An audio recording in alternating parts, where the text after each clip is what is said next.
So I just came from the doctor. As you can see, I live in Brazil, everything is Portuguese. But the main thing that he said after telling me that I possibly have a lung inflammation is that he recommended this, and it's a lung detox tea. It's basically like very different, lots of herbs, as you can see, monk leaf, thyme, American ginseng, elderberry, and ginger.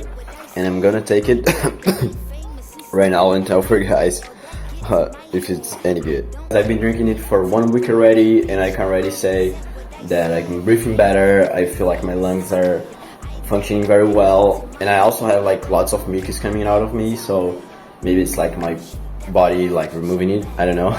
So yeah, and it tastes very good too, so that's a plus.